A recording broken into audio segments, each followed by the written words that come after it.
আপনার যদি necessary skills থাকে, অ্যাটিটিউড থাকে, বিজনেস ইজ সেফার। এটা যে কোনো বিজনেস হতে পারে, যে যেমন কোনো বিজনেস হতে হবে, আপনি আপনার ক্রাফটে ভালো হতে হবে। আমি এটা বলতে পারি আপনি লিডারশিপ উদ্যোক্তা। হ্যাঁ, এটা বলতে পারেন আপনি। আমি আপনি আমি বলে এটা তো স্কিল। আমরা দেখেছি যারা হিস্ট্রিতে লিডার হয়েছে তারা সবাই আসলে বাইবর্ন, ন্যাচারালি শুরু থেকে এরকম একটা বিষয় ছিল। তো যেহেতু বাইবর্ন একটা ক্যাপাবিলিটি, তাহলে আপনারা ট্রেনিং করে এটাতে কি করবেন? মানুষের ট্যালেন্টটা বোঝা যায় আপ টু, মানে 7 বছর থেকে আপনি গ্লিমস পাবেন এবং এটা চলবে 25 বছর পর্যন্ত বিকশিত হতে থাকে। কেউ দেখবেন যে ম্যাথে ভালো, কেউ আইকিউতে ভালো, right? Some leaders are born and mostly made. কিছু লিডার বর্ন, এটাতে কোনো সন্দেহ নাই, but mostly made. 1 inch 1 degree actual একটা তার অ্যাডভান্টেজ আছে। আমাদের দেশের কনটেক্সটে তো সবাই লিডার হতে চায়, মানে সবাই মনে করে যে আমি সামনে থেকে লিড দিব বা দিতে চাই। আপনার কি মনে হয় যে আসলে কাদের জন্য এই লিডারশিপ কোয়ালিটিটা ইম্পর্টেন্ট? ঠিক আছে, অনেক এটাকে বলা হয় শো অ্যান্ড টেল। আর কি, শান্ত সমুদ্রে দক্ষ নাবিক নাবিক তৈরি তৈরি হয় হয় না। না। যারা ভুলকে মেনে নিতে পারে বা নেই, হ্যাঁ, এটা একটা লিডারশিপের প্রাইম অবশ্যই, কোয়ালিটি। অবশ্যই। যে সেই ভালো লিডার হয় যে ফলোয়ারও ভালো হয়, যে আমার কথা শুনে সে এক্সিকিউট করবে। মানুষকে ফোর্স করলে কিছু রেজাল্ট কিন্তু আসবেই, কিন্তু এটা সাস্টেনেবল না। বাংলাদেশের যে কালচার, কর্পোরেট কালচার, এখানে তো আসলে বসই বেশি থাকে, লিডার বেশি থাকে না। সবাই বসিংই করতে চায়। কিছু বৈশিষ্ট্য আছে যেটা আমরা দেখি ইন্টারনেটে। বস মানে আপনাকে ফোর্স করবে, আর লিডার আপনাকে ইন্সপায়ার করবে। বস বলবে তুমি করো, আর লিডার বলে চলো আসো করি। লিডারশিপ একটা বাজওয়ার্ড। লিডারশিপ একটা বাজওয়ার্ড, এটা আসলে তেমন কিছু না। এবং এটা ট্রেনিং যেটা করাচ্ছে এটাও একটা বাজ, মানে এটা মূলত বিজনেস করার চেষ্টা বা বিজনেস ধান্দা, যদি বলি যে বিজনেস করার ধান্দা। জাস্ট ইমাজিন করেন আজকে আলামিন ভাই, আপনি যদি না থেকে একটা রোবট থাকতো, বসে থাকতো। আমি কি আসলে এই যে উচ্ছ্বাসের সাথে হ্যাঁ, আমি কি বলতাম? কখনোই না। এই প্রশ্ন থেকে একটা প্রশ্ন করি, সেটা হচ্ছে যে তাহলে সব ট্রেনিং বাদ দিয়ে দিই, স্কিল ডেভেলপমেন্ট ট্রেনিং বাদ দিয়ে এইটাই শিখি, কি বলেন আপনি? তা তো করা গেলে ভালোই হতো। আসলে ডিগ্রি বেশি ইম্পর্টেন্ট না স্কিল বেশি ইম্পর্টেন্ট? এখন কেউ যদি চাকরি চায় আমাদের দেশের প্রেক্ষিতে, ডিগ্রি করার পর একটা স্কিলস করা খুবই জরুরি। চাকরি সেক্টরে, হ্যাঁ। কিন্তু প্রশ্ন হচ্ছে আমি কিভাবে জানবো যে আমি এই স্কিলটা আমার প্রয়োজন আমার এই চাকরিটা করার জন্য? প্রথমে যেটা দেখতে হবে তার আসলে সে কি চাচ্ছিল। আমাদের দেশের যেটা প্রবলেম হচ্ছে, আমি কি চাই এটা কিন্তু ভালো মতো জানি না। কারো আমার কাছে যেটা, হ্যাঁ, যেটা আমার সামনে পড়ে আমি সেটাতেই ঢুকি। আমাদের দেশের কালচারে কিন্তু ডিসিশন নেওয়ার ক্ষমতা স্টুডেন্টদের নাই, মানে খুবই কম। একেবারে নেই তা না, মানে খুবই অপ্রতুল। তো সেই জায়গাটাতে আসলে কিভাবে সমাধান হতে পারে? এটা সমাধান করার জন্য বাচ্চাদেরকে, বাবা-মাদেরকে সচেতন হতে হবে বেশি। বললো না আর্কিটেক্ট পড়ে কি হয়, আর্কিটেক্ট পড়ে কি করবা, এই বিল্ডিং টিল্ডিং এর ছবি আঁকবা। তারপর বললাম তাহলে সিভিল ইঞ্জিনিয়ার পড়ি, বলে না সিভিল ইঞ্জিনিয়ার খুব একটা ভালো না। তো কনভিন্স করতে পারি যে আমি এটা নিচ্ছি, দায়ভার সম্পূর্ণ আমার, আমি রেসপন্সিবল, আমি এটাতে দি বেস্ট হয়ে দেখাবো। এটা যদি বলতে পারে, এবং বলার জন্য কি কি করতে হবে সেটা আমি আপনাকে জিজ্ঞেস করলে আমি বলবো। হ্যাঁ, টেকনিকটাকে অবশ্যই ডেফিনেটলি কিছু তো টেকনিক আছে, আমরা রাইট। দর্শকদের উদ্দেশ্যে টেকনিকটা একটু বলেন। ভিডিওটি ভালো লাগলে লাইক দিন এবং সাবস্ক্রাইব করুন। আপনাদের ভালোবাসা এবং সহযোগিতায় আমাদের জন্য অনুপ্রেরণা, পরবর্তীতে নতুন ভিডিও নিয়ে আপনাদের সামনে আসতে।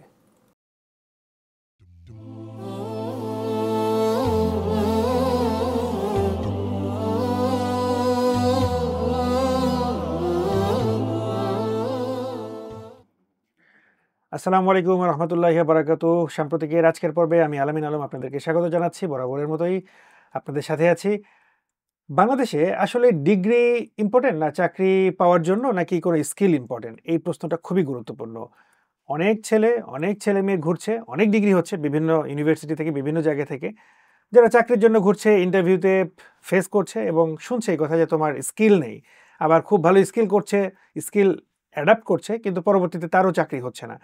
আসলে সমস্যাটা কোথায়? চাকরির সমস্যা না স্কিলের সমস্যা?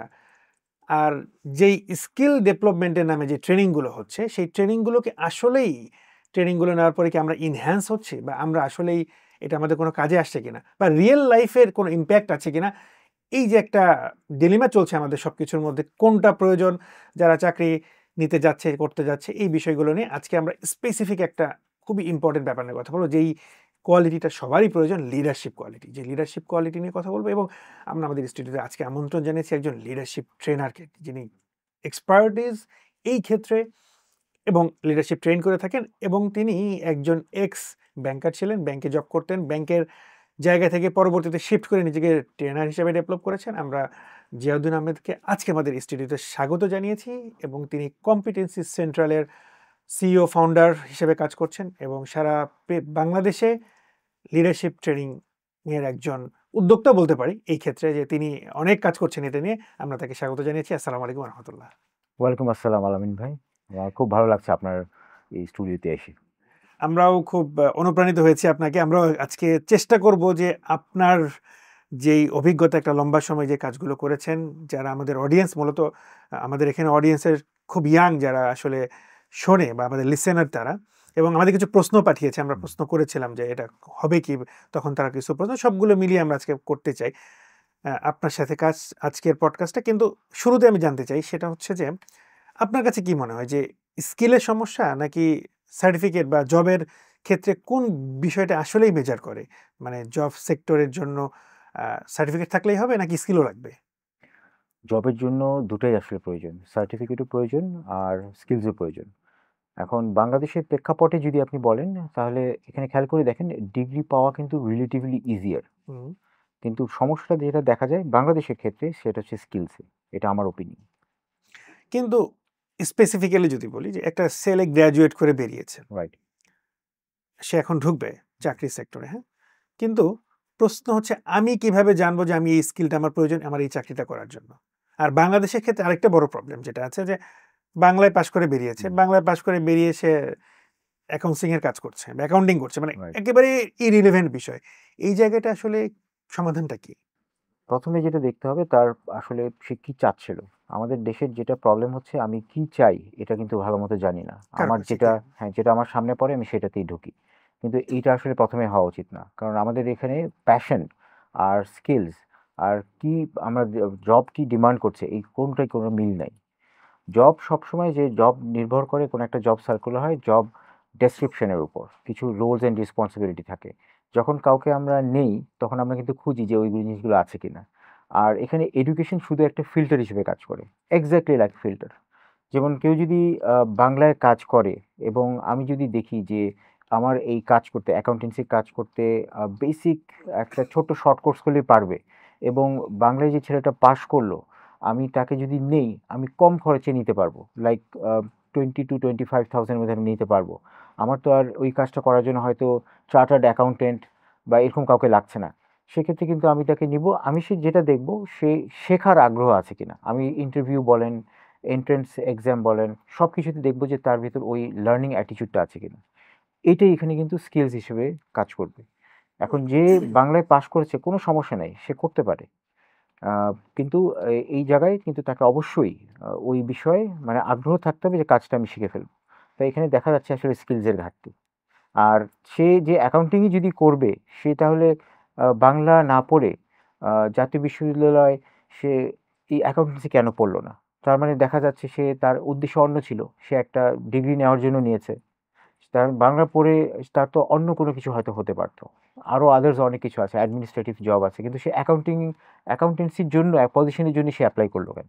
তাই না? এটাও একটা প্রশ্ন। কিন্তু বাংলাদেশের ক্ষেত্রে তো ক্যারিয়ার গাইডলাইনটা খুবই অপ্রতুল। মানে আমরা যদি বলি যে বাংলাদেশে একটা ছেলে ইন্টারমিডিয়েট পাস করার পরে কি করবে, এটা মেক্সিমাম সময়, মানে কি করবে বা কি পড়বে, অ্যাবসলিউটলি। মেক্সিমাম সময় প্যারেন্টসদের উপর ডিপেন্ড করে, এবং মেক্সিমাম সময় দেখা যায় যে প্যারেন্টসরা বন্ধু-বান্ধব বলেছে এটা পড়লে ভালো হবে। তার বা পাশের বাড়ির অমুক বড় ভাই ওইটা পড়ে ভালো করে ফেলেছেন সামহাউ। তো আমার সন্তানকেও এটাই পড়তে হবে। এইভাবেই বিষয়গুলো ডিসাইডেড হয়। তো তাহলে আমরা যদি একটু রুটের দিকে ফিরি, তো এই জায়গাটা কিভাবে একটা স্টুডেন্ট নিজের ডিসিশন নেয়? মানে আমাদের কালচারে কিন্তু একজন ইন্টারমিডিয়েটের পড়ার পরে যখন সে কোনো সাবজেক্টে পড়তে যায়, আমাদের দেশের কালচারে কিন্তু ডিসিশন নেওয়ার ক্ষমতা স্টুডেন্টদের নাই। মানে খুবই কম।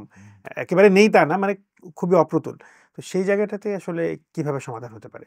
এই যে এটা সমাধান করার জন্য তা বাচ্চাদেরকে বাবা-মাদেরকে সচেতন হতে হবে বেশি, এবং এটার জন্যই কিন্তু আমরা কাজ করে যাই। হুম, বাবা-মাদেরকে বুঝতে হবে প্রত্যেকের আলাদা, আলাদা ট্যালেন্ট থাকে। ঠিক আছে? যেমন আইনস্টাইন কিন্তু বলেছিল যে আপনি যদি একটা মাছকে গাছে ওঠানো শেখাতে চান, তাহলে কিন্তু হবে কখনোই না। সম্ভব না। কখনো হ্যাঁ। সম্ভব না। তা প্রত্যেকেরই ট্যালেন্ট আছে। আ মানুষের ট্যালেন্টটা বোঝা যায় আপ টু মানে ৭ বছর থেকে আপনি গ্লিম্পস পাবেন, এবং এটা চলবে ২৫ বছর পর্যন্ত বিকশিত হতে থাকে। কেউ দেখবেন যে ম্যাথে ভালো, কেউ আইকিউতে ভালো, হুম, রাইট? এখন এই জিনিসটা কিন্তু প্যারেন্টসদেরকে বুঝতে হবে, এবং প্যারেন্টসদেরকে বোঝানোর জন্য বাচ্চাদেরকে কিন্তু ট্রাই করতে হবে যে আমি এটাতে ভালো, আমি এটা পড়তে চাই। বাবা-মাকে বলতে হবে যে আমি এটাতে যদি পড়ি আমি কিন্তু ভালো করব। আর আমি যদি তোমাদের ইয়েতে পড়ি, তোমাদের বুদ্ধিতে পড়ি, এই জিনিসটা আমি ট্যালেন্ট নাই, আমি হয়তো পাশ করে যাব, আমি হয়তো ইঞ্জিনিয়ার হব কোনো একটা ইউনিভার্সিটি থেকে, কিন্তু ভালো ইঞ্জিনিয়ার হব না। সেই যে থ্রি ইডিয়টসের ওই মানে যে মহাদেবন যে রোলটা করেছিল, তাই না, সে কিন্তু আলটিমেটলি ইংরেজি মানে ইঞ্জিনিয়ার সে হয়নি, সে কী হয়েছে, ফটোগ্রাফার। তা এই জিনিসটা আসলে তার বাবা মাকে সে যেভাবে বুঝিয়েছিল, তাই না, কেঁদে কেঁদে বুঝিয়েছিল, দেখো আমার এই ফটোগ্রাফির শখ আছে, তা আমি কিন্তু হতে চাই ফটোগ্রাফার, আমাকে সুযোগ দাও, এমন একটা ইন্টার্নশিপ অপরচুনিটি পাচ্ছি, এটা কিন্তু আর কোথাও পাবো না। তা বাবা মাকে এটা বুঝতে হবে এবং তাকে সেই সুযোগ দিতে হবে। সেই ক্ষেত্রে যেমন আমরা যেমন আজকে পডকাস্ট করছি, তারপর বিভিন্ন রকম সেমিনার হয়, তারপর গুড প্যারেন্টিংয়ের সেমিনার হচ্ছে আজকাল। এই জায়গাগুলোতে যদি প্যারেন্টসরা যদি মনোযোগ দেয়, কারণ সবাই তো চায় নিজের ছেলেমেয়ের ভালো করুক, তাই না, এটা তো চায়, উদ্দেশ্য কি, ছেলেমেয়ে বিখ্যাত হোক, ভালো করুক, এটা যে কোনো সেক্টরে করা যায়। এই সচেতনতা যদি আসে তাহলে আসলে চেঞ্জ সম্ভব। আপনি যে কথা বলছিলেন সেই কথা ধরে বলতে চাই, আমাদের দেশের বাবা-মারা, যেটা একটু আগেও বলেছিলাম আপনাকে, যে বাবা-মারা এত বেশি সন্তানদের কথা ইফেক্টিভলি শুনতে চায় না। যেমন আমি আমারটাও যদি বলি, আমি ১ম এ যখন পড়াশোনা শুরু, মানে আমার যখন ক্যারিয়ার শুরু, তখন আমি আমার বাবাকে বললাম যে ফার্মাসিস্ট হতে চাই। ১ম কথাই ছিল এই না। আব্বা বলল যে, "না, তুমি ফার্মাসি পড়ে কি করবা? ফার্মাসি পড়ে এই হবে না, সেই হবে না, এটা সেটা অনেক কথা।" তারপরে বললাম, "তাহলে আমি একটু আর্কিটেকচার পড়ি।" মানে আমার ইচ্ছাগুলো জানাচ্ছি। বলল, "না, আর্কিটেক্ট পড়ে কি হয়? আর্কিটেক্ট পড়ে কি করবা? এই বিল্ডিং-টিল্ডিং এর ছবি আঁকবা।" তারপর বললাম, "তাহলে সিভিল ইঞ্জিনিয়ার পড়ি।" বলে, "না, সিভিল ইঞ্জিনিয়ার খুব একটা ভালো না।" তো এই যে মানে তিনি শিক্ষিত মানুষ, নিজেও গভর্নমেন্ট এমপ্লয়ি ছিলেন। কিন্তু পরবর্তীতে উনি যেটা চুজ করেছেন, আমাকে কিন্তু সেটাতেই গ্র্যাজুয়েশনটা করতে হয়েছে, আন্ডার গ্র্যাজুয়েশনটা। পরবর্তীতে যখন আ আমার পোস্ট গ্র্যাজুয়েশন, তখন আমি আমারটা করেছি। আমি যেটা পছন্দ করি সেটা করেছি। কিন্তু এই যে ইনিশিয়াল স্টেজে আমি আমারটা করলাম, Right. এবং আমারটা করার কারণ হচ্ছে পছন্দ অনুযায়ী আমি যখন ক্যারিয়ারে প্রবেশ করলাম, তখন দেখলাম যে আসলে আমি যেটা করতে চাই সেটা কিন্তু এটা না। তো তাহলে কোনটা এটা? আমি এটা করতে চাচ্ছি। তখন আমি এমবিএ করলাম। যে মনে হলো যে এটা এমবিএ। এই যে একটা গ্যাপ আমাদের, যেটা আপনি অলরেডি বলেছেন বাবা-মাকে সচেতন। কিন্তু আমি আমার বাবা-মার এক্সাম্পল হিসেবে বললাম যে তারা সচেতন মানুষ, এবং ডেফিনিটলি সচেতন। আমি আমার জায়গা থেকে বলছি, এবং তারা শিক্ষিত মানুষ, যেহেতু জব করেছেন মিনিস্ট্রিতে। তো কিন্তু তারপরেও আমি কিন্তু ডিসিশনটা আমার পক্ষে নিতে পারিনি। এই যে একটা চ্যালেঞ্জ, যে ক্যারিয়ার বিল্ড আপ এর সময় যে বাবা-মার ডিসিশনটাকে নিতেই হয় সন্তানকে, এইটা সমাধানটা কিভাবে হতে পারে? এই চ্যালেঞ্জটা কিন্তু সবসময় থাকবে। এই রিজনটা হলো, হ্যাঁ। খেয়াল করে দেখেন এখানে একটা মোরাল হ্যাজার্ড আছে।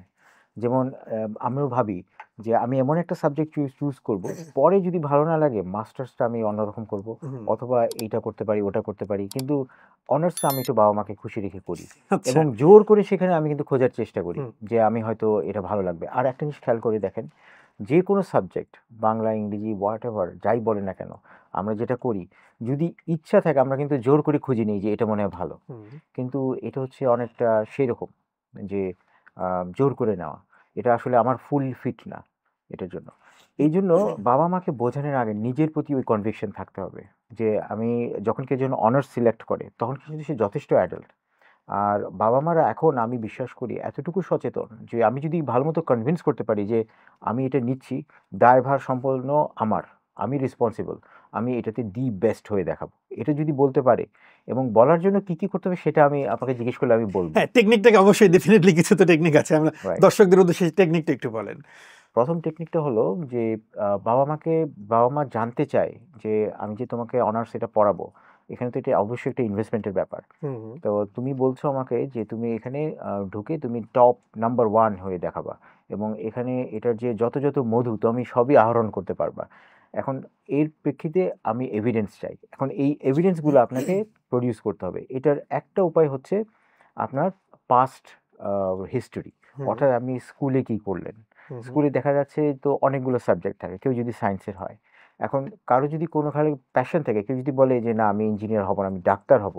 তাহলে তাকে বোঝাতে হবে তার বায়োলজি কেন ভালো লাগে। বায়োলজিতে ডেফিনিটলি মার্ক ভালো হুম, থাকবে। হুম, আর যদি ভালো নাও থাকে, একটা হুম, লজিক থাকবে, "দেখো বাবা, আমি কিন্তু এই জিনিসগুলো আঁকতে ভালোবাসি। আমি কিন্তু এই জিনিসগুলো বুঝি কিরকম। আমার কিন্তু মানুষের সাথে কথা বলতে, মানুষের যখন আমি কথা বলি, সে যখন ভালো বোধ করে, সে যখন ভেতর থেকে হিল হয়, আমি কিন্তু ভালো লাগে আমার।" আমার মনে হয় যেহেতু মানুষকে হিল করার সাথে সরাসরি মেডিকেল সায়েন্স জড়িত, ইঞ্জিনিয়ার না, আমি ডাক্তারই হব। এভিডেন্স তাকেই প্রডিউস করতে হবে।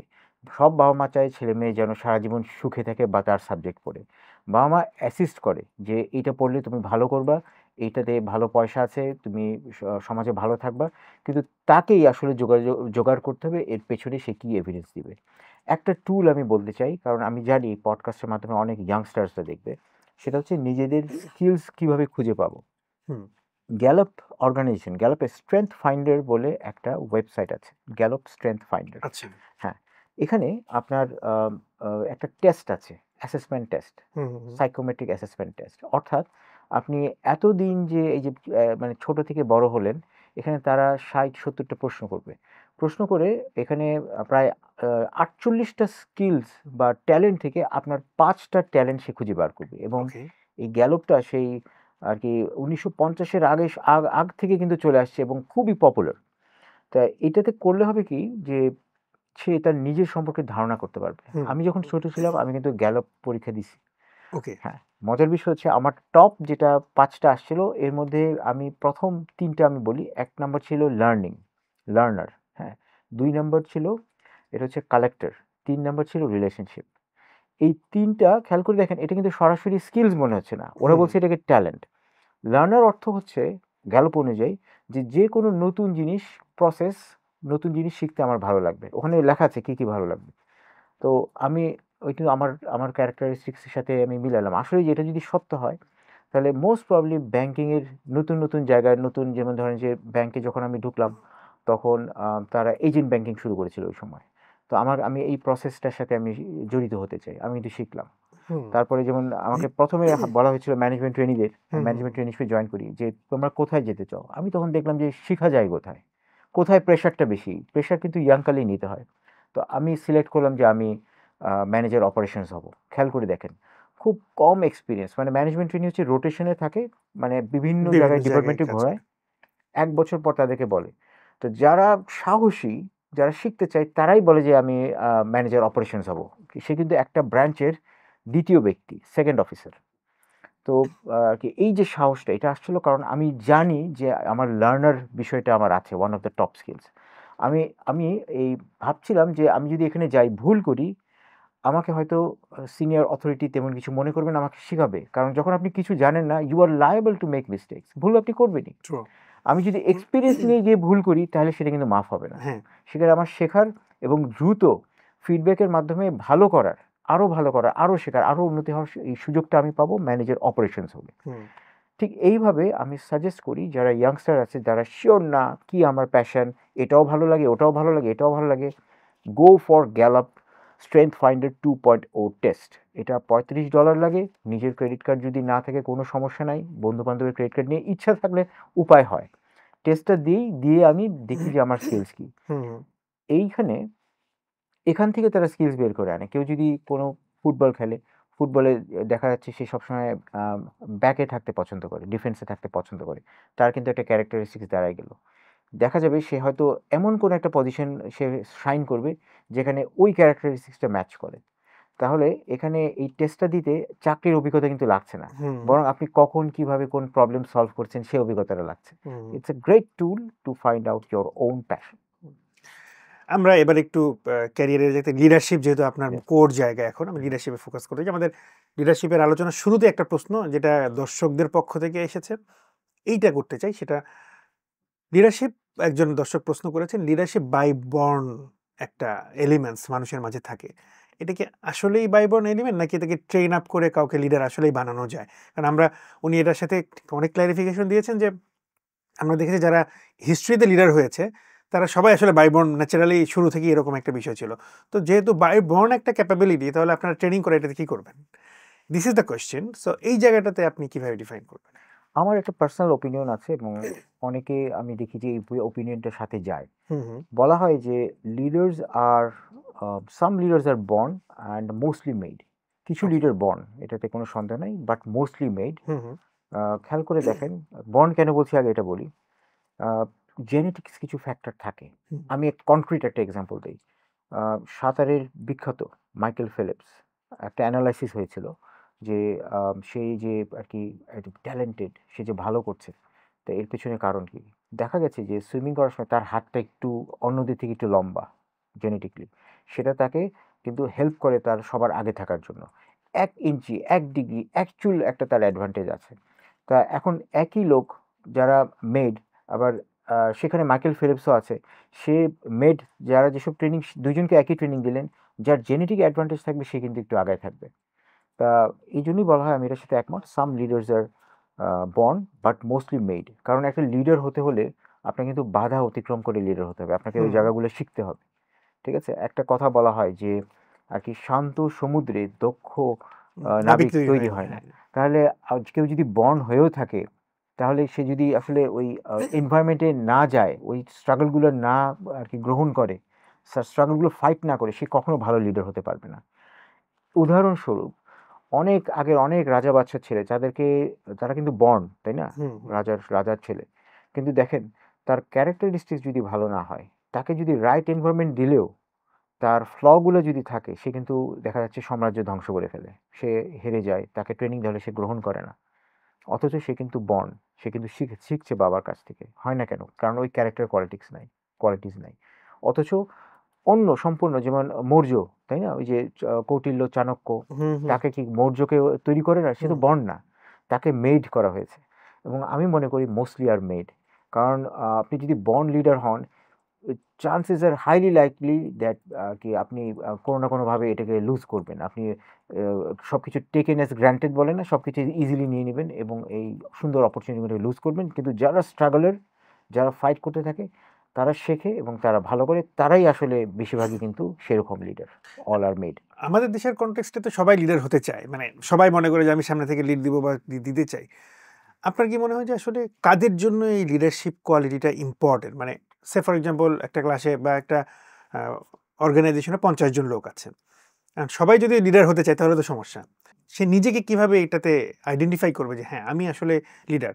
সে একটা নিজের আইডেন্টিফাই করে, একটা ম্যানেজমেন্টের আইডেন্টিফাই করে। ম্যানেজমেন্টের জন্য একটা ইম্পর্টেন্ট যে এই 50 জন থেকে আমি একজনকে বেস্ট চুজ করলাম। এটা অবশ্য একবার ফ্রেশারদের জন্য বলা হচ্ছে। তো এই ব্যাপারটা কিভাবে আইডেন্টিফাই হবে লিডারশিপ আসলে কে লিডারশিপ রোলের জন্য? যেহেতু মোস্টলি বললেন যে বানানো যাবে বা সম্ভব, এটাকে মেট করা সম্ভব, সেইভাবে চুজ মানে সিলেকশন প্রসেসটা কি হতে পারে? লিডারের সবচেয়ে বড় quality, in my opinion, is initiative. Hmm অনেকে অনেক কথা বলে, অনেকে বলে যে ভালো বক্তৃতা দিলে জানলে হবে, ঠিক আছে, অনেকে এটাকে বলা হয় শো অ্যান্ড টেল। আপনি কোনো একটা ইস্যুতে জিজ্ঞেস করা হলো, আপনি সুন্দর করে প্রেজেন্টেশন দিলেন, কিন্তু বিষয়টা তা না। টপ স্কিলস হচ্ছে ইনিশিয়েটিভ। কিন্তু যদি কারো ইনিশিয়েটিভ থাকে, শো অ্যান্ড টেলও ভালো হয়, প্রেজেন্টেশনও ভালো হয়, তাহলে chances are highly likely that উনি কিন্তু অবশ্যই ভালো লিডার হিসেবে সবার চোখে পারসিভ করবে যে ভালো লিডার হতে পারে। তখন তাকে আরও গ্রুমিং দেওয়া হয়, তখন তাকে সামনে নিয়ে আসে। আপনার উদাহরণে আসি, 50 জন ক্লাসে আছে, তা আমি লেটসে আমি হচ্ছে গিয়ে ক্লাসের ম্যানেজমেন্টের প্রধান, হুম আমি কাউকে চুজ করব। আমি একটা টাস্ক দিব, টাস্কে যে আগে হাত তুলবে সে, তার কি ইনিশিয়েটিভ ভালো, হুম তার সে কিন্তু 1 নাম্বার আগায় আছে। হুম 2-3 জন করলো, আমি কিন্তু তাকে ঘুরে ঘুরে আসলে টেস্ট অ্যান্ড ট্রায়ালে ফেলবো। হুম এখন যে ইনিশিয়েটিভে ভালো, আহ, সে তো আগায় থাকলো 5 জন, এর মধ্যে যে শো অ্যান্ড টেলে ভালো, তাকেও আমি আগায় রাখলাম। এরপরে আমি দেখবো কার অ্যাটিটিউড ভালো। ভুল হওয়ার সাথে সাথে আমার কাছে বললো, স্যার ভুল হয়ে গেছে, আমি এটাকে রেকটিফাই করতেছি, এবং দ্রুত সে রেকটিফাই করে ফেললো। তার মানে তার লার্নিং স্পিড ভালো। আমি চুজ করব ওই ছেলেটাকে, যার ইনিশিয়েটিভ ভালো ছিল, শো অ্যান্ড টেলও ভালো, অকপটে বলে ভুল করলে, এবং ভুল করার সাথে সাথে ঠিক করে আবার আমাকে রিপোর্ট করে। তার মানে সে কিন্তু রেসপন্সিবিলিটিটা শেষ করে, ওনারশিপ নেয়। আমার চোখে he is the best leader, এবং এটা সবাই পারে না, ইটস ডিফিকাল্ট। এখানে অনেক চ্যালেঞ্জেস আছে, এখানে নিজেকে কিন্তু ছোট করার, নিজের ইগোটাকে ফেলে সামনে বলার কিন্তু একটা ব্যাপার থাকে। এই জিনিসটা সবার থাকে না, যার এটা থাকবে, এই 3টা জিনিস, সে হচ্ছে ভালো লিডার হবে। মানে এই কথা থেকে কি বলতে পারি যে যারা ভুলকে মেনে নিতে পারে বা নেই, হ্যাঁ, এটা একটা লিডারশিপের প্রাইম অবশ্যই, কোয়ালিটি। অবশ্যই। যে হ্যাঁ, হ্যাঁ। এবং এটা যার থাকবে, আমি ধরে নিচ্ছি সে আমার লিডারশিপও মেনে নিবে।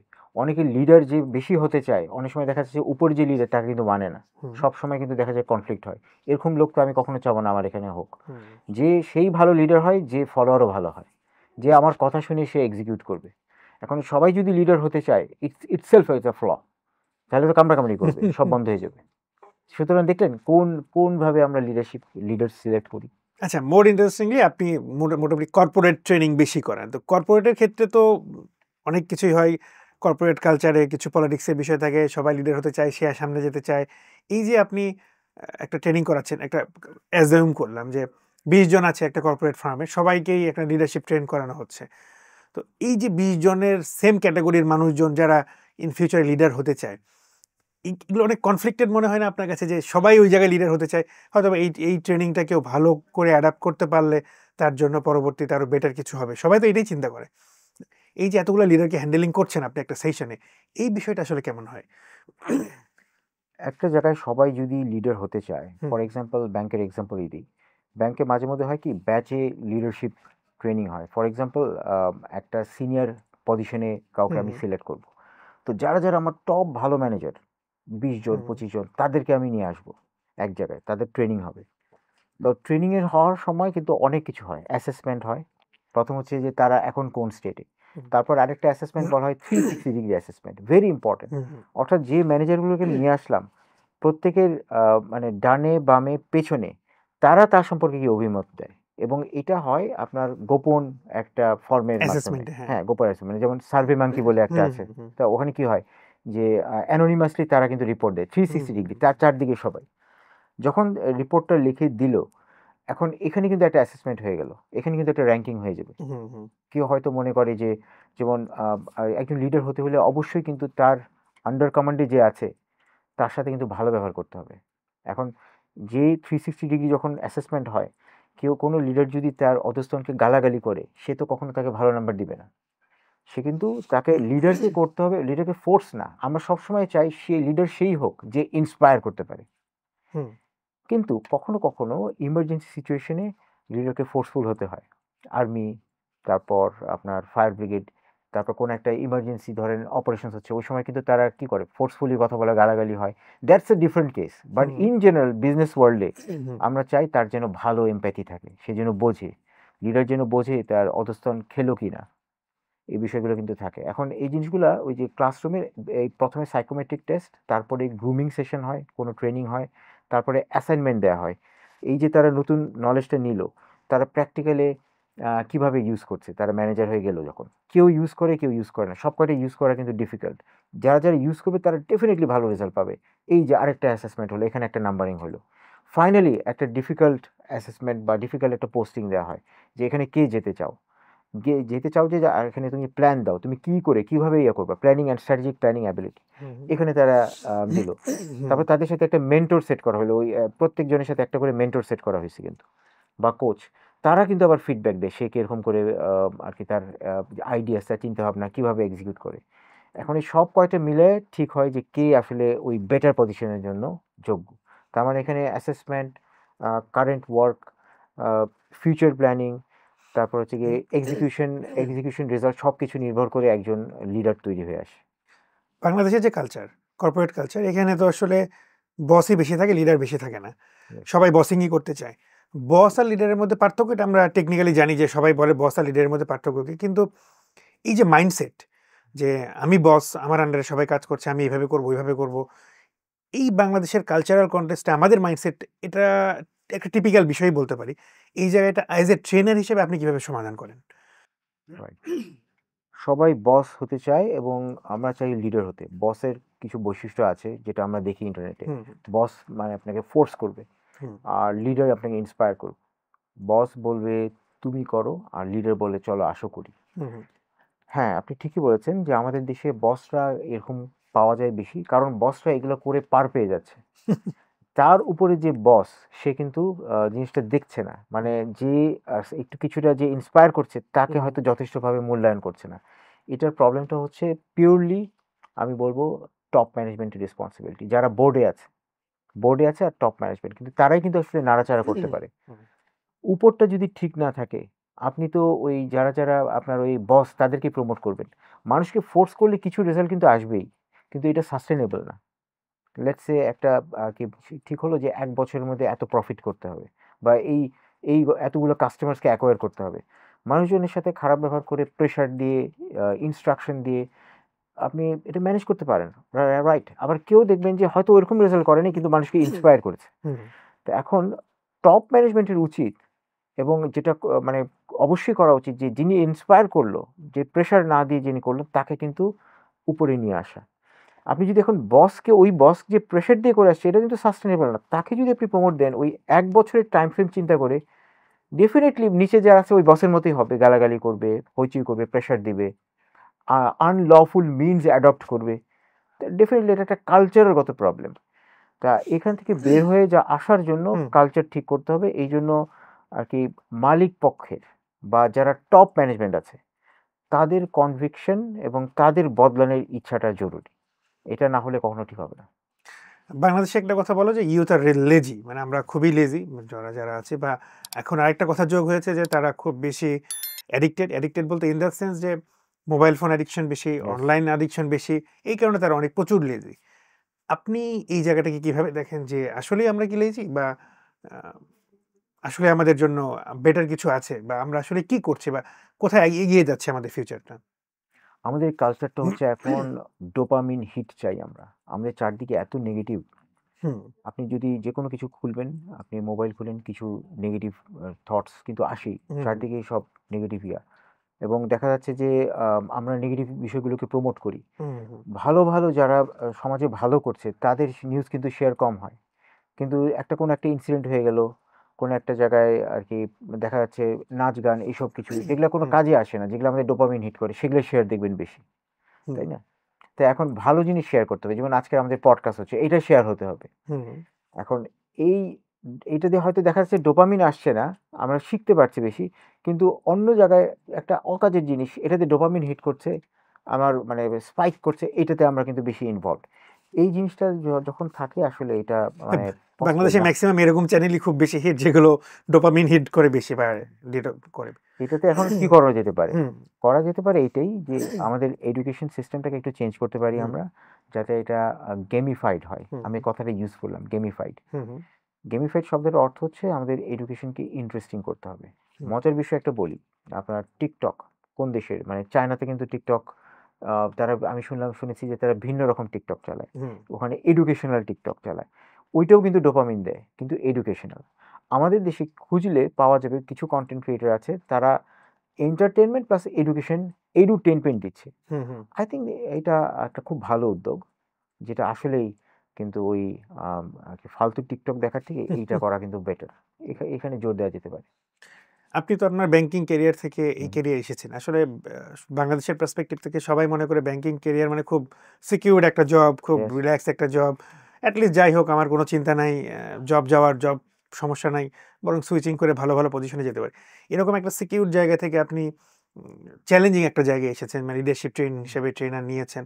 তো আপনার কাছে কি মনে হয় না যে এতদিন পরে এসে কি মনে হয় যে আপনার মানে সিদ্ধান্তটা ঠিক ছিল, বা আপনি কি রিগ্রেট করেন যে না আসলে ওখানে থাকলে মানে আরো বেটার কিছু করতে পারতাম?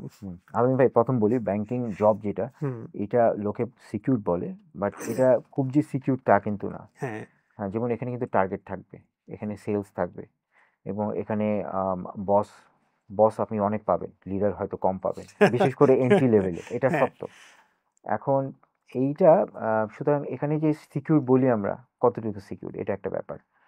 আর আপনি বললেন যে হ্যাঁ, আমার পজিশন, আমি ম্যানেজমেন্ট ট্রেনি হিসেবে জয়েন করি। আমি ব্রাঞ্চ ম্যানেজার ছিলাম, হুম, ম্যানেজার অপারেশনস ছিলাম, হুম, এবং শেষে আমি প্যাশনেটলি আমি এইচআরকে বলি আমার লার্নিং অ্যান্ড ডেভেলপমেন্ট ভালো যাবে, আমি ট্রেনিং ইনস্টিটিউটে যাব। সেখানে ডেফিনিটলি আমার সেলস টার্গেট ছিল না, আমার হুম, ডিফারেন্ট টার্গেট ছিল, learning and development related target ছিল। তো সেখান থেকে আমি চলে আসছি ট্রেনিং জগতে, ইন্ডিপেন্ডেন্ট ট্রেনার। হুম, হুম, তা এটার কারণটা হচ্ছে আমি প্যাশনকে আমি প্রাধান্য দিয়েছি, এটা একটা। আর দ্বিতীয়ত হচ্ছে আমার নিজের সম্পর্কে আমার বিশ্বাস অনেক বেশি যে আমি এখানে ভালো করব। খেয়াল করে দেখেন যে সারা বিশ্বে ভালো যারা ট্রেনার আপনার, তারা কিন্তু ভালো করছে। ফ্র্যাঙ্কলিন কোভি, এই যে 7 habits of highly effective hmm, hmm, people, people. তো উনি কিন্তু কখনো জব করেন নাই। উনি কিন্তু হার্ভার্ড বিশ্ববিদ্যালয়ে একটা মানে ডক্টরেট করেছেন হার্ভার্ড বিশ্ববিদ্যালয় থেকে। তারপর উনি কি করলেন? উনার জবের এক্সপিরিয়েন্স ছিল অল্প, কিন্তু উনি জেনেছেন ওনার একটা বই হিট হয়, সেটা হচ্ছে 7 habits of highly effective people. এটা করার পর উনি কিন্তু ওনার একটা প্রতিষ্ঠান করে, যেটা এখন বিশ্বের সব জায়গায় আছে। তো আমিও এরকম স্বপ্ন দেখি, কম্পিটেন্স সেন্ট্রাল, আমি এখানে আসছি, আমি মানুষের উপকার করছি। আপনি যখন অনেক লোককে উপকার করেন, সবাই যখন আপনাকে অর্থায়ন করে, কারণ তাদের তো বেনিফিট হচ্ছে, তখন আপনার কিন্তু লুজ করার কোনো চান্স নাই। হুম, তখন আমি আমি কিন্তু সাস্টেন করব, কিন্তু এই জন্য আমাকে ভালো হতে হবে, আসলেই উপকৃত যেন হয় সেরকম কন্টেন্ট, সেরকম এডুকেশন আমাকে দিতে হবে। তো এই বিশ্বাস ছিল দেখেই আমি ওই লিমিটেড স্যালারির গণ্ডিতে আমি থাকি নাই। আমি বের হয়ে আসছি, ওখানে লেটস সে আমি হয়তো 2 লাখের মতো পেতাম সব সুযোগ সুবিধা মিলিয়ে। তা এখন কিন্তু এই বারটা আমার থাকলো না। এখন আমি নিজের জন্য আমি 18 ঘন্টাও খাটতে পারি। হুম, এটা হুম, কিন্তু অনেক উন্মুক্ত হুম, এবং আমি তো বলব এটাই বেশি সেফ। হুম, শুনে অবাক হবেন। আপনি মনে করবেন যে চাকরি সেফ, আমি বলব এটা সেফ। ওকে, হয়তো আমার কোনো কারণে কিছু কাস্টমার হয়তো থাকবে, হয়তো বেজার হবে। হুম, কিছু কাস্টমার তো খুশি হবে। হুম, হুম, তো হুম, ওখান থেকে তো ক্যাশ ফ্লো আসতে থাকবে। আমি নিজেকে কারেকশন করব, যারা ভুল হয়েছে তারা আমি নিজেকে ডেভেলপ করব, তারাও পরে খুশি হবে। মানে একসাথে সব কাস্টমার থেকে আমার ক্যাশ ফ্লো আসা বন্ধ হবে এমন তো হবে না। তো আমি ব্যক্তিগতভাবে মনে করি আপনার যদি নেসেসারি স্কিলস থাকে, অ্যাটিটিউড থাকে, বিজনেস ইজ সেফার।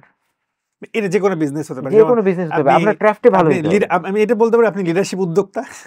হ্যাঁ, এটা বলতে পারেন। আপনি আমি আপনি আমি এটা বললাম তো স্কিল, আপনি হ্যাঁ, তো একটা প্রশিক্ষণ স্কিলকে, শিল্পী আপনি বলতে পারেন। Right, I love this word প্রশিক্ষণ রাইট, শিল্পী। মানে আপনি তো একটা স্কিলকে সেল করছেন, হ্যাঁ। মানে স্কিলকে মানুষ কিভাবে গ্রো করবে সেই জায়গাটা নিয়ে কাজ করছেন। প্রশিক্ষণ উদ্যোক্তা ডেফিনিটলি রাইট। আর আমি মনে করি কি প্রশিক্ষণ একটা আর কি আর্ট। হুম, এটা একটা আর্ট ফর্ম, প্রশিক্ষণ শৈলী, প্রশিক্ষণ একটা শিল্প। কারণ একই ইনফরমেশন, একই ডেলিভারেবলস আপনি একজনের কাছ থেকে শুনছেন, আপনি একরকম ফিল করবেন। আরেকজনের কাছ থেকে শুনছেন অন্যরকম। আরেকজন আরো বেশি কানেক্ট করবেন। হুম, কি যেন আছে, তাই না? তো এটা একটা আর্ট, কারণ ভ্যারি করছে। তো এই আর্ট যত আপনি করবেন, যত থাকবেন, যত এটা নিয়ে ভাববেন, তত আপনি ভালো হতে থাকবেন। এটা খুব দেখা যায় যে জব ছেড়ে দিয়ে উদ্যোক্তা হয়েছে। উদ্যোক্তা হুম, মানে কি যেগুলো ফিজিক্যাল প্রোডাক্ট নিয়ে কাজ করছে ইয়েস। বা এই ধরনের অর্গানাইজেশন, কিন্তু জব ছেড়ে দিয়ে সফট স্কিল ডেভেলপমেন্টের উদ্যোক্তা হয়েছে আপনি যেটা করেছেন বা কম্পিটেন্স সেন্টার যেটা করছে, এটা কিন্তু অনেক বড় একটা ব্যাপার। আসলে কি এই জায়গাতে যারা মোটামুটি একটা ভালো লেভেলে সিকিউর জব করছে তাদের ডিসিশন নেওয়া কি আমাদের পার্সপেক্টিভে, যারা আমাদের অডিয়েন্স আছেন, তারা কি চিন্তা করতে পারে যে আসলে এই জব ছেড়ে দিয়ে আমি অনলাইনে একটা প্ল্যাটফর্ম করছি যেখানে বেচাকেনা হচ্ছে, এখানে টাকা কামাচ্ছি, রেদার দেন একটা সফট স্কিল আমার স্কিল আছে, হুম। এটা থেকে আমি আরেকটা সেন্ট্রাল করছি, মানে সেন্টার করছি যেখান থেকে আমি সফট স্কিলগুলো মানুষকে শেখাবো। এই দুটার মধ্যে পার্থক্য ডেফিনেটলি আছে। কোনটা বেশি সহজ বলে মনে হয় আপনার কাছে? আমার কাছে মনে হয় এই জবের সাথে কেউ যদি হুম, মনে করে আমার এই সাইডে পোটেনশিয়াল আছে, হুম, হুম, পাশাপাশি অবশ্যই শুরু করবে। হুম, হুম, পাশাপাশি শুরু করবে কারণ যেকোনো জায়গায় যখন আপনি শুরু করেন কিছু ভুল ত্রুটি থাকে। হুম, হুম, জবের পাশাপাশি আপনার উইকেন্ডগুলো আছে অথবা আপনার জব হয়তো ৫টা বা ৬টা পর্যন্ত। হুম, হুম, ব্যাংকে ৬টা পর্যন্ত, অন্যান্য জায়গায় ৫টা পর্যন্ত। এরপরে হয়তো কিছু সময় পাচ্ছে। আমার মনে হয় এভাবে শুরু করা যেতে পারে। তাহলে এই যাত্রাটা সহজ হবে। যেমন আমিও কিন্তু আমি যখন পুরোপুরি আরকি ট্রেনিং জগতে চলে আসি, আমি কিন্তু অনেক কয়টা জায়গায় সিকিউর করে আসি। আমি যখন ট্রেনিং ইনস্টিটিউটে গেলাম, আমি তো আমার ব্যাংকে ২ বছর ছিলাম। আমি কিন্তু আমার স্টুডিও বা আমার ইকুইপমেন্ট আমি চাকরির থাকা অবস্থাতেই কেনা শুরু করি। কারণ আমার দৃঢ় প্রতিজ্ঞ ছিলাম আমার মনে যে আমি জব ছাড়বো। I decided it. তো আমি সময় দিলাম। আমি আ যে আমার স্টুডিও তৈরি করি, যন্ত্রপাতি কিনি এবং আমার যে বিষয়ে ট্রেনিং দিব সেটা দিয়ে কিন্তু আমি সার্টিফিকেশন নেওয়ার শুরু করি। হুম, হুম, হুম, এবং যখন আরকি এই জিনিসগুলা মানে মিনিমাম আ যে রিকোয়ারমেন্ট গুলো যখন ফুলফিল হয়ে যায় তখনই কিন্তু আমি রেজিগনেশন দেই। এর আগে কিন্তু দেই না।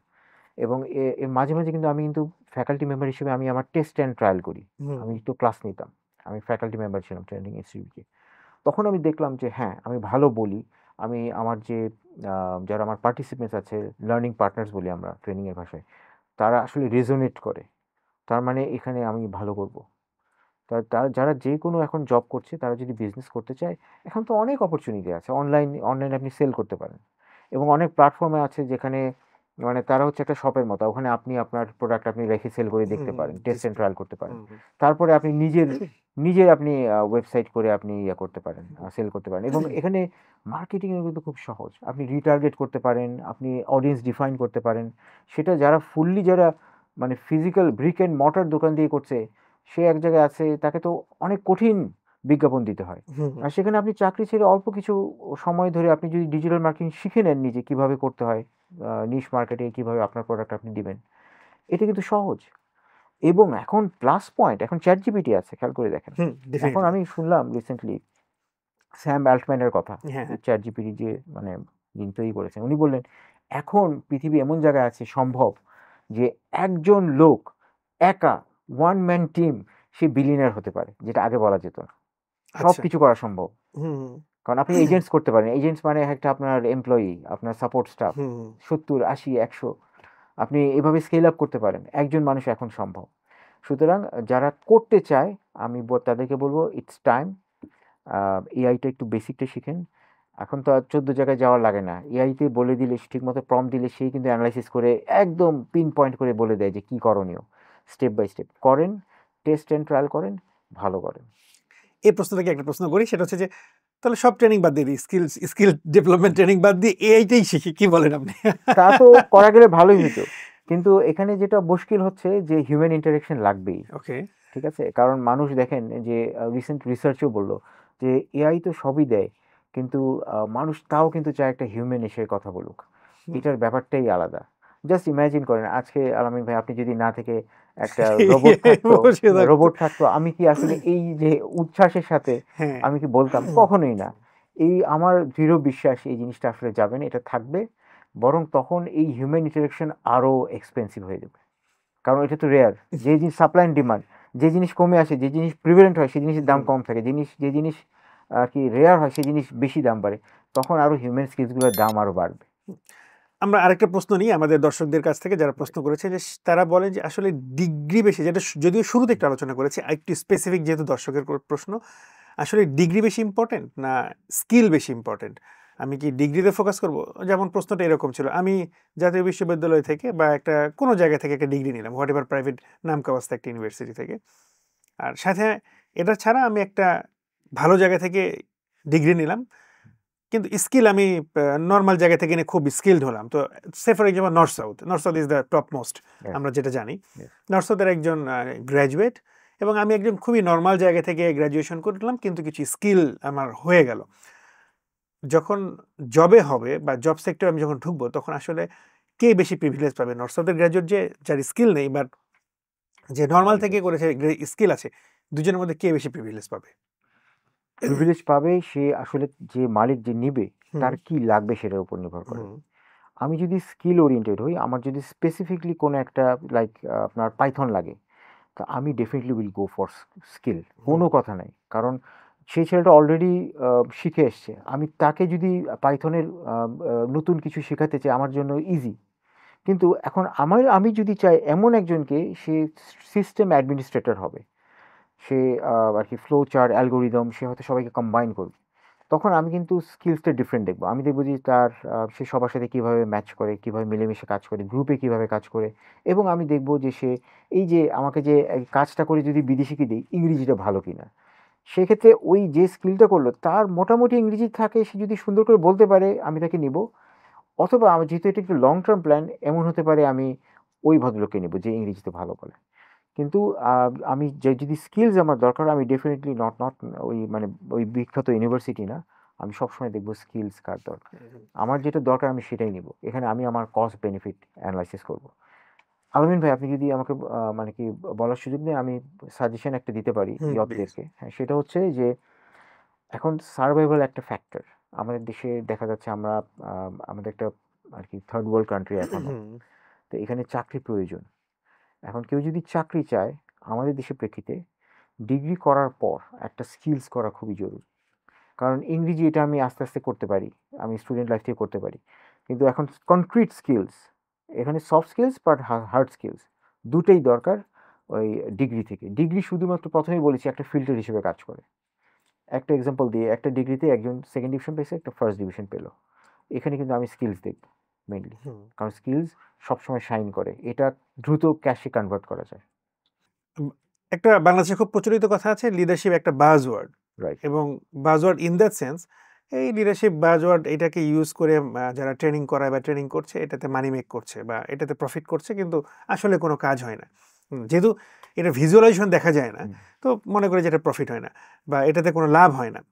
এটার বিলিভ মোটামুটি কর্পোরেট কালচারেও আছে, পার্সোনাল ইন্ডেও আছে।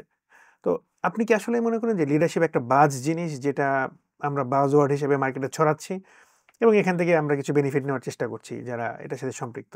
আপনি কি মনে করেন? আমিন ভাই আপনি ঠিকই বলেছেন, রিসেন্টলি আমরা অনেক ট্রেনিং দেখি যেখানে লিডারশিপ বড় করে দেখা হয়। তো এটার ক্ষেত্রে আমার দুইটা ওপিনিয়ন আছে। প্রথমত হচ্ছে আহ, এখানে যখন সেমিনারগুলো হয়, সেমিনারে কিন্তু লিডারশিপ নিয়ে আলোচনা হয়। এখানে যারা যায় আমি বলবো তারা কিছু না কিছু শিখে। অ্যাট লিস্ট সে যদি কোনো সেমিনারে না যেত, সে যদি ডোপামিন যেটা স্পাইক করে সেটা নিয়ে ব্যস্ত থাকতো, টিকটক দেখতো বা রিলস দেখতো, যেটা কোনো রিলই হয়তো কাজে আসে না, হুম, হুম, সেটা থেকে একটা লিডারশিপ সেমিনারে যদি যায়, হয়তো সরাসরি তার কাজে আসছে না, কিন্তু কোনো সময় হয়তো কাজে লাগবে, সেটা হচ্ছে বেটার। কিছু হুম। করার থেকে মানে ওই বসে না বসে করার থেকে কিছু হ্যাঁ করা ঘুমায় বেটার। থাকার থেকে বা টিকটক দেখার থেকে ওখানে গিয়ে করাটা কিন্তু বেটার।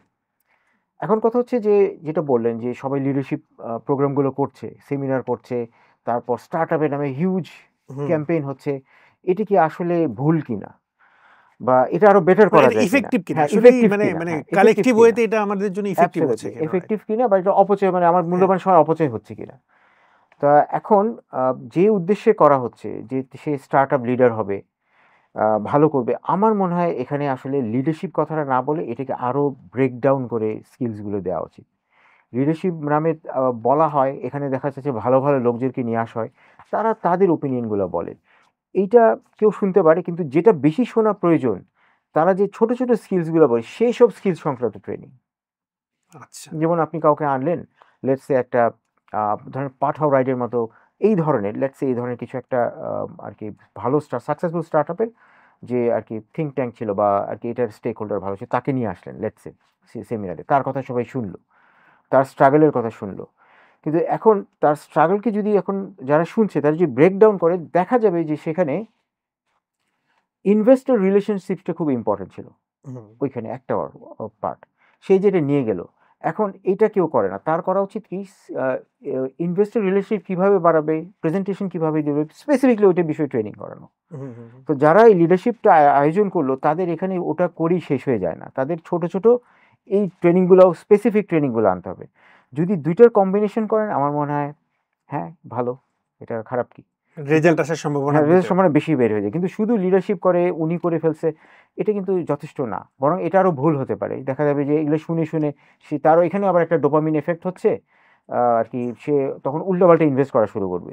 যেখানে ক্যাশটা খুব জরুরি ছিল, অ্যাডে মানে অবিবেচকের মতো ক্যাশ নষ্ট করে ফেলতে পারবে। যখন আর মানে ক্যাশ প্রয়োজন তখন সে ক্যাশ পাবে না। তার না থেকে কিভাবে লিমিটেড ক্যাশটা আরকি ইউজ করে কিভাবে কাস্টমার অনবোর্ড করা যায় সেই টেকনিক বা সেই পদ্ধতিগুলো শেখা স্পেসিফিকলি বেশি জরুরি। এখানে আরেকটা ইম্পোর্টেন্ট পয়েন্ট যেটা আছে সেটা হচ্ছে যে অনেকেই লিডারশিপ ট্রেনিং করে আসেন বা হুম, করার পরে যেটা করেন এটাকে উনি ইমপ্লিমেন্টেশনটা খুব ব্যাডলি করেন। লাইক এরকমভাবে আমি কিন্তু লিডারশিপ করার লোক। Hmm, so I know better than you, মানে yeah, that is the approach. yes, so এই যে অ্যাপ্রোচিং, মানে সে কিন্তু লিডারশিপ ট্রেনিং করে গেছে, হয়তোবা সে লিডারও হুম, বা বসও কোনো জায়গার, কিন্তু কথায় কথায় স্মরণ করিয়ে দেওয়া বা হুম, তার টিমমেটকে এটা বোঝানো যে হ্যাঁ আমি কিন্তু সার্টিফাইড একজন leader. So I am not only leader, আমি যে এখানে কাজ করছি এরকম না, আমি কিন্তু সার্টিফাইড লিডার। তার হুম, মানে এই যে একটা মানে মেন্টাল একটা স্ট্রেস ক্রিয়েট করা তার টিমের মাঝে, এই প্র্যাকটিসটাও কিন্তু আছে। এটা জি। কতটুকু ইফেক্টিভ আমাদের কালচারে বা আসলে এই সমস্যাটা কেন হচ্ছে? হ্যাঁ, এটা তো সত্যি কথা। স্পেসিফিকলি নট অনলি লিডারশিপ, যখন কেউ একটা সার্টিফিকেশন করে, হুম, ফুল ফ্লেজ সার্টিফিকেশন তো অনেক কিছু থাকে। কিভাবে কথা বলবো, এথিক্স কেমন হবে, শেষ করে কিভাবে ইমপ্লিমেন্ট করব। যে সার্টিফিকেশন করে সে একটা পুরা বডি অফ নলেজ নিয়ে নেয়। তখন এখানে ভিতরে অহংকারটা চলে আসতে পারে। কিন্তু আমাদের মনে রাখতে হবে, অহংকার অহংকার করার কারো যদি অধিকার থাকে সে শুধুমাত্র একজনেরই। আমার কিন্তু কোনো অধিকার নাই।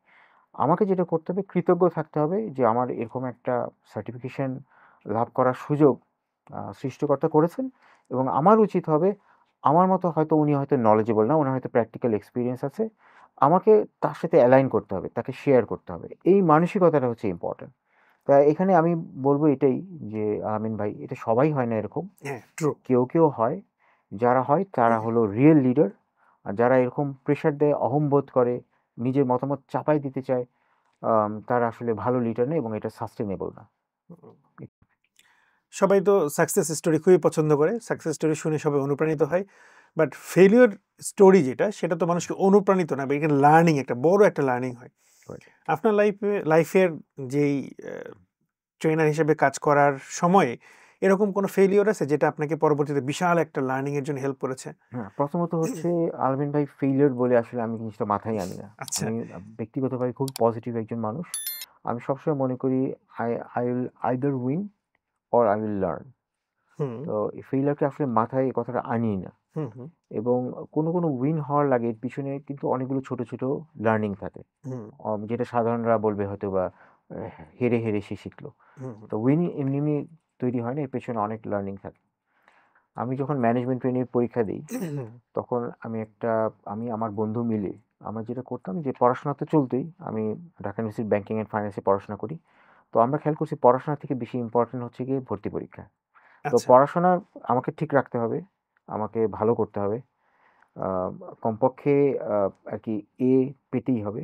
অ্যাট দ্য সেম টাইম আমি যদি আরকি এই মডেল টেস্টগুলো না দিই, তাহলে কিন্তু আমি ব্যাংকে ঢুকতে পারব না, যত ভালো রেজাল্টই হোক।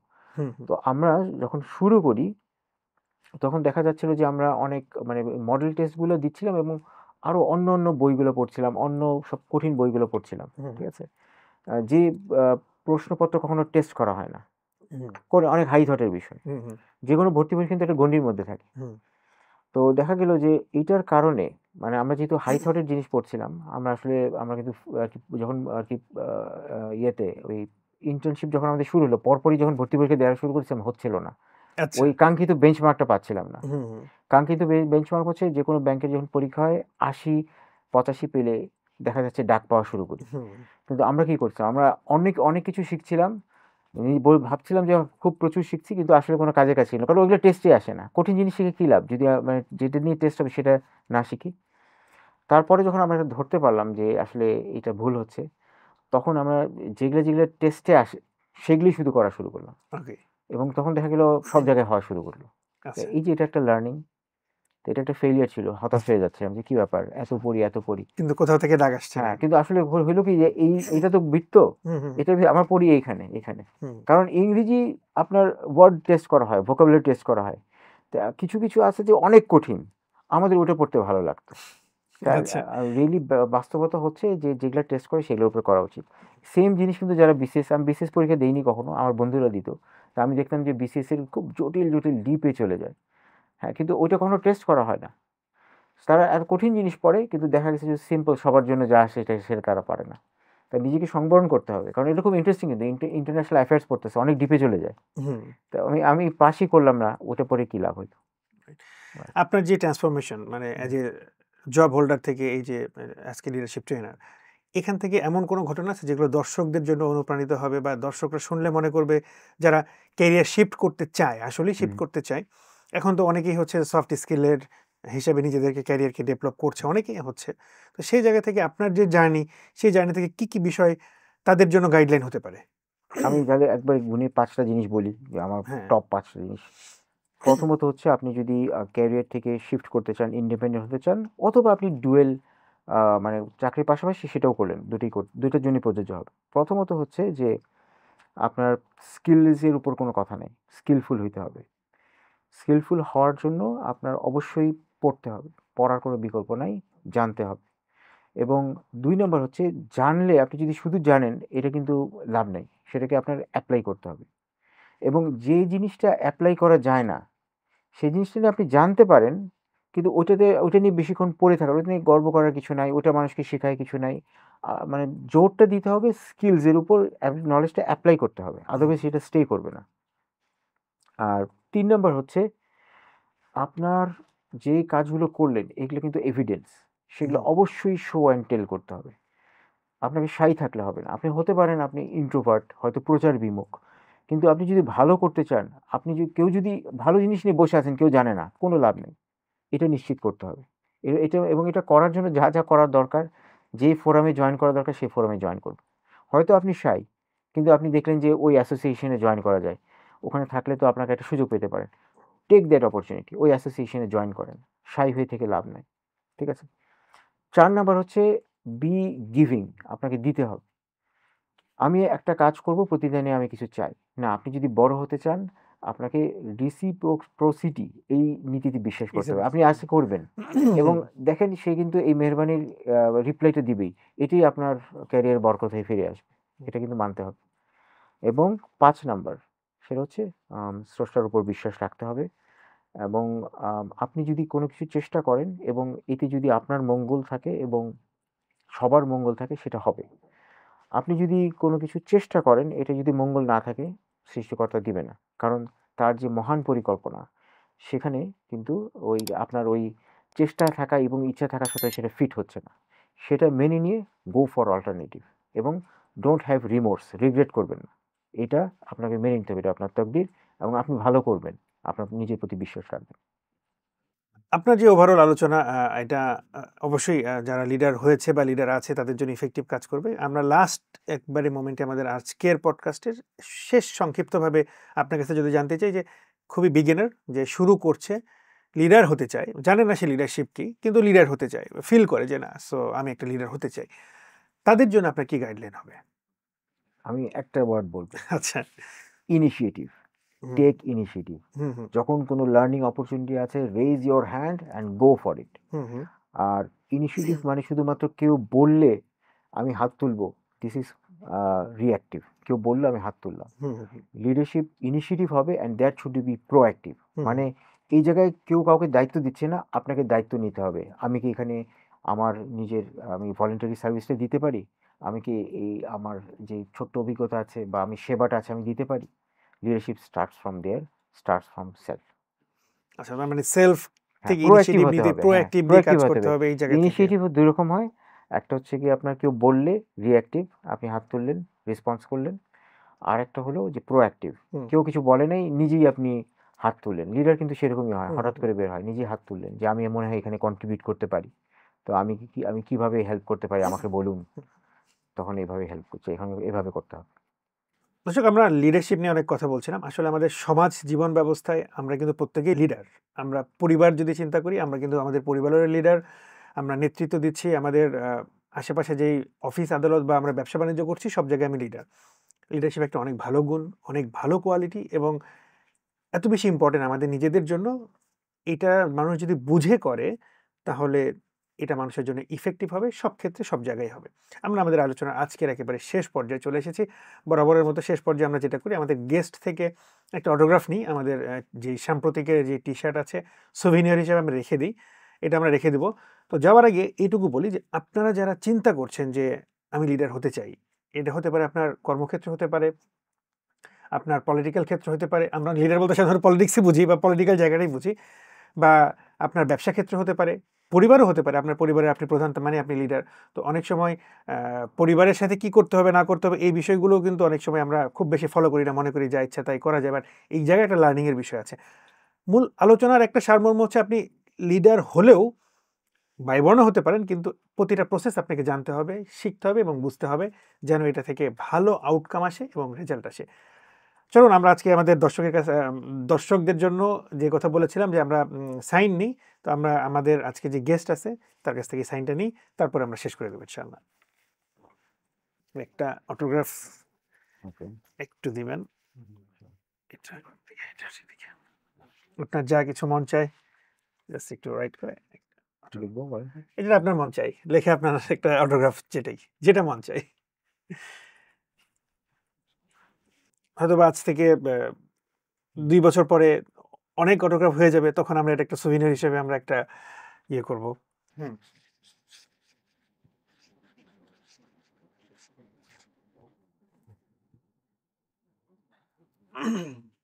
দর্শক, আজকের আমাদের গেস্টের কাছ থেকে আমরা অটোগ্রাফটা নিয়েছি এবং অটোগ্রাফে কি লেখা আছে একটু শুনিয়ে দিই আপনাদের। Attitude of gratitude gratitude is the কি। ইজ দ্য কি, right? Is the very important point.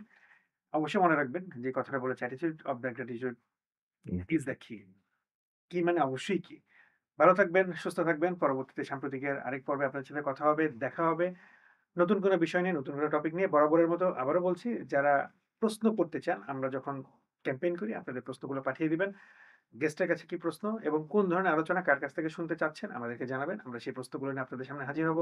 আসসালামু আলাইকুম ওয়া রাহমাতুল্লাহি ওয়া বারাকাতুহু।